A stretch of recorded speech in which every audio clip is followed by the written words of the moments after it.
Have you ever paused in a quiet moment, maybe right after breakfast, or as the sun sets on a slow afternoon, and thought to yourself, why didn't anyone tell me it would feel like this? Not the aches and pains, we expect those. Not the slower pace, we adjust to that.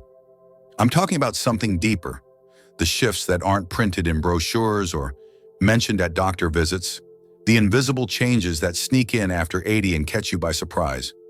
We spend most of our lives preparing for milestones, graduations, careers, retirement, but hardly anyone prepares us for what comes after retirement. When the kids have grown, the calendar quiets down, and the house feels a little too still. This video isn't about scaring you or painting aging in a negative light. It's about finally having an honest conversation. Because when you understand the 5 most common realities that hit after 80, you stop feeling ambushed and start feeling equipped. We're going to talk about things few people mention: the friendships that fade without warning, the body that stops rebounding, the creeping need for help, the sense of being overlooked, and the strange weight of purpose that begins to shift. But here's the thing, acknowledging these truths isn't a sign of defeat, it's a sign of wisdom. So if you're over 65 or love someone who is, this message is for you.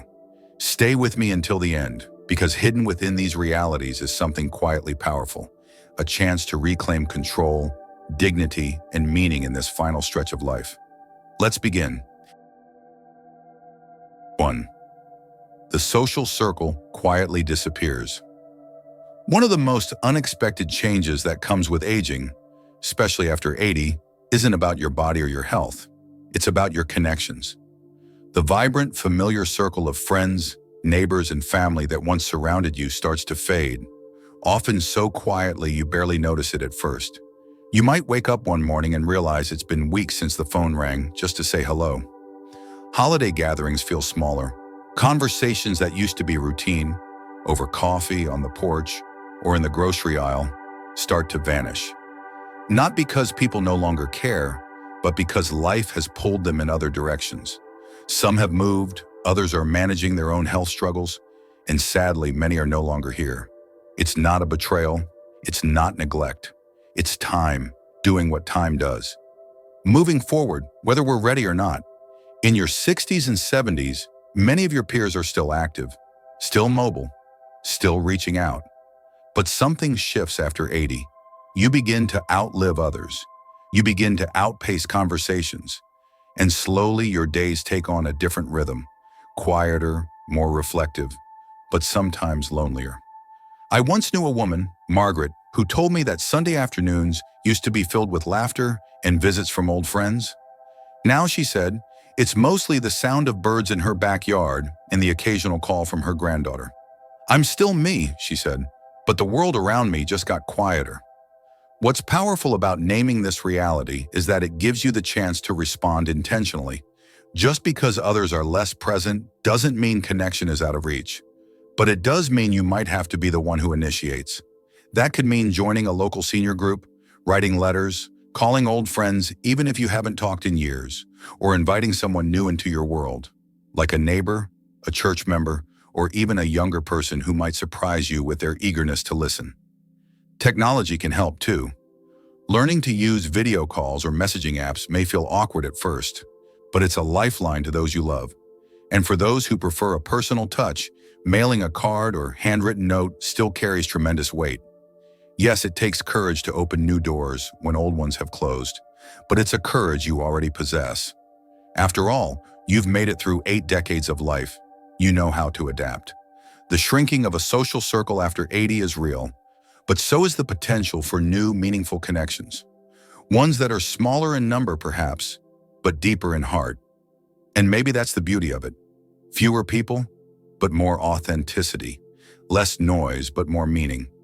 The kind of connection that doesn't depend on how many people surround you, but on how fully you're willing to show up, still open to life. 2. The body no longer bounces back like it used to. There's a quiet reality that starts to unfold in your 80s. Your body doesn't recover the way it used to.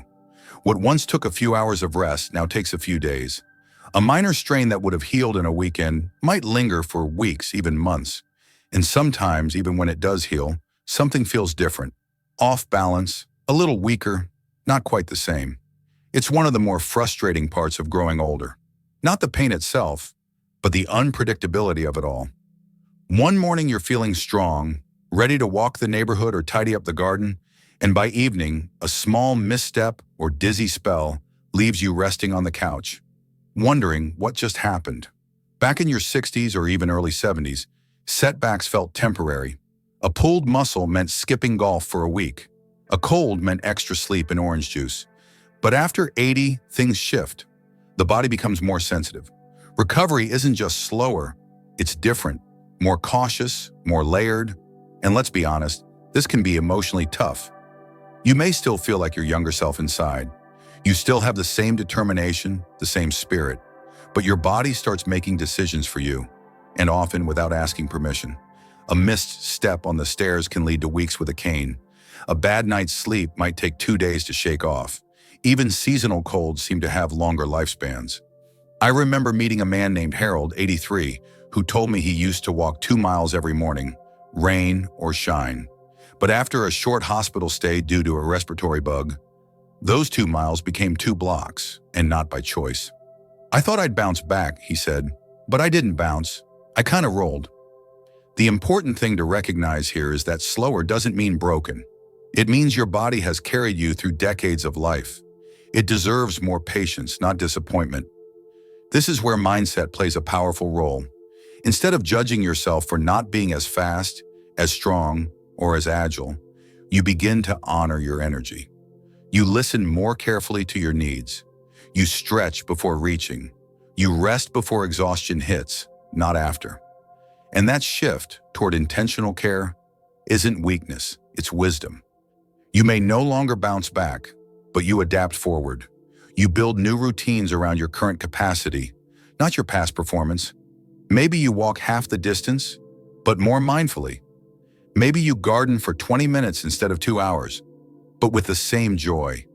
And most importantly, you stop chasing the person you used to be and start caring for the person you still are. That's where real resilience lies, not in pushing through pain, but in embracing grace and giving yourself permission to slow down without losing your purpose. 3. The growing need for help, even when you still want to be independent. If there's one thing many older adults pride themselves on, it's independence. You've spent a lifetime solving problems, raising families, working hard, and making your own decisions. So when the day comes that you start needing a little help with everyday tasks, it can feel unsettling. It doesn't happen overnight. It starts subtly. Maybe you find yourself hesitating before reaching for the top shelf, or you hold the stair railing a bit tighter than you used to. Driving at night feels different. Rainy roads feel more uncertain. You're still fully capable in many ways, but there's a growing awareness that certain tasks are no longer automatic. This transition is emotional, not just physical. Accepting help can feel like admitting defeat, or worse, becoming a burden. That word, burden, carries a heavy weight for many who have spent years being the caregiver, not the one needing care. But here's the truth that often goes unspoken. Accepting help doesn't mean losing independence. In fact, it can be the very thing that protects it. Think about it this way. When you lean on someone to carry groceries, install grab bars in the shower, or drive you to a doctor's appointment, you're not giving up control. You're extending your ability to live life on your terms for longer. Support isn't surrender, it's strategy. I remember meeting a retired Navy veteran named Paul, 86, who still insisted on mowing his own lawn until a small trip on the curb sent him to urgent care with a bruised hip. His daughter gently asked why he didn't just let someone help.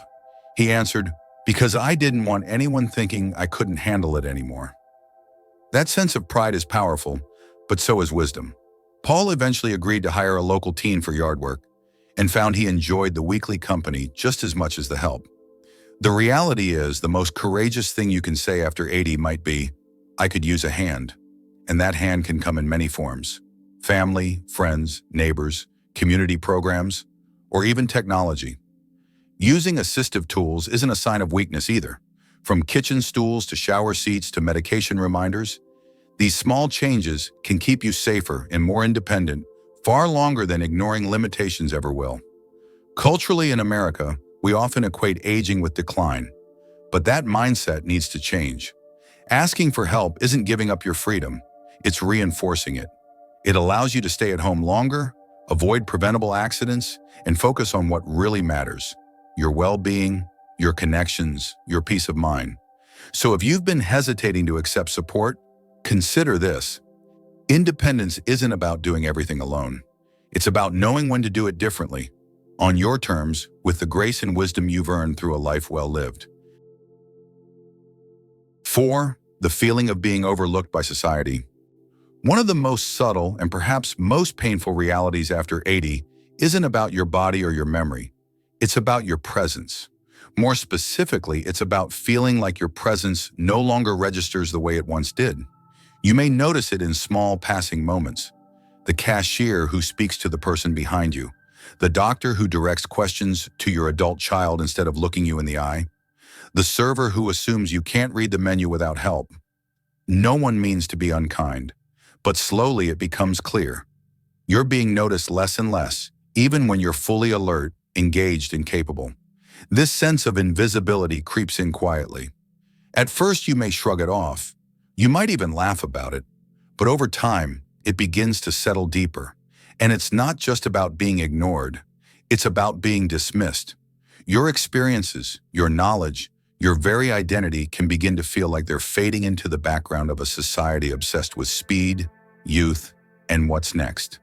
It's particularly striking in a culture like ours, where productivity is often linked to value. After a lifetime of contributing, through work, family, community, you reach a stage where the outside world starts treating you as though you've reached the end of your usefulness. But here's the truth. Usefulness has never been defined by age. Aging doesn't erase your worth. In fact, it deepens it. You are a living archive of wisdom, perspective, and hard-earned insight. You've lived through wars, economic shifts, cultural revolutions, and personal milestones. That matters. But unless you speak up, society may keep looking past you. The solution isn't to wait for permission. It's to reclaim your space. You can share your stories, even when no one asks. You can raise your voice at the town hall, at church, or even in a local newsletter. You can participate in decision-making conversations, ask questions, and offer your insights. You are not a relic. You are still a force. I once met a woman named Denise, 87, who told me she volunteers at her local library not just to stay active, but to remind herself and others that she's still very much here. I want them to see me as I am, she said, not as a number, not as a chair in the corner, but as a person with something to say. The truth is, you don't need to shout to be heard, but you do need to refuse to disappear, because presence isn't just about being in the room, it's about being seen in it. And that begins when you believe, deep down, that you still matter, because you do, now more than ever. 5. Regret can set in without a redefinition of purpose. As the pace of life slows in your 80s, something unexpected can start to settle in, not just quiet moments, but a quiet ache. Not physical, but emotional. It's that gentle but persistent question that creeps into your thoughts when the calendar is blank and the phone is silent. What now? Many people spend their lives in motion, building careers, raising children, solving problems, helping others. That movement gives us structure, identity, and a strong sense of purpose. But what happens when that motion stops? When retirement is long behind you, the kids are grown, and each day stretches out with fewer obligations? Without a conscious shift in how we define purpose, this stillness can turn into sadness. Not the dramatic kind, but a subtle, lingering sense that something important is missing. And that's when regret often shows up, not just for what happened, but for what didn't. You may find yourself revisiting old choices, relationships you didn't mend, dreams you postponed, words you never said. And when your energy isn't what it once was, the idea of making up for lost time can feel overwhelming. But here's the truth. Purpose doesn't retire. It evolves. Just because you're no longer in a boardroom or raising toddlers doesn't mean you've run out of things to offer. You just need to redefine what contribution looks like now. Maybe it's sharing your stories with grandchildren so they understand where they come from. Maybe it's mentoring a young neighbor or volunteering in a way that matches your energy. Maybe it's as simple as being present for someone who's grieving or offering a kind word to someone lonelier than you. One man I knew, Larry, 88, told me he felt useless after his wife passed and his teaching career ended. But when he began reading to children at a local elementary school once a week, something changed. "I feel needed again," he said, "not in a big way, but in a real way." That's what redefining purpose is about. It's not about being busy, it's about being meaningful. It's about recognizing that your presence, your attention, and your wisdom still hold value, even if the world doesn't always say it out loud. And here's something powerful. When you shift from measuring purpose by output to measuring it by impact, everything changes. A quiet smile, a gentle reminder, a shared memory. These small things carry enormous weight in this chapter of life. So don't wait for purpose to find you. Go and shape it. Decide what matters now, and give yourself permission to contribute in ways that feel honest, manageable, and fulfilling. Because the deepest regret isn't what we did wrong. It's what we never tried to make right. And the good news, it's never too late to turn reflection into redemption. Reaching your 80s is no small milestone. It's the product of decades of living, raising families, surviving losses, building careers, adapting through seasons of change. And while this chapter may bring new challenges, it also brings a deeper understanding of what really matters. Yes, social circles may shrink. Your body may not bounce back the way it used to. You might find yourself needing help more often, or feeling overlooked in a world that moves too fast. And some days, questions about purpose may echo louder than answers. But here's the truth. None of that takes away your value. In fact, these very realities are what make your voice more essential, not less. You are living proof of resilience. You've earned the right to be seen, to be heard, and to keep shaping your life on your own terms. So as you reflect on these 5 truths, I invite you to take one small action today. Reach out to someone you care about. Tell a story that's been on your heart, or simply give yourself credit for showing up. And if this video spoke to something you felt but never said out loud, know this: you're not alone. Thousands of others are walking this same path, and your experience matters. If you found value here, please consider liking, subscribing, and sharing this video with someone who might need it. Your support helps us continue creating content that informs, uplifts, and reminds us all that aging is not about fading away. It's about living with more truth, more courage, and more intention than ever before. We're glad you're here. Let's keep walking this journey together.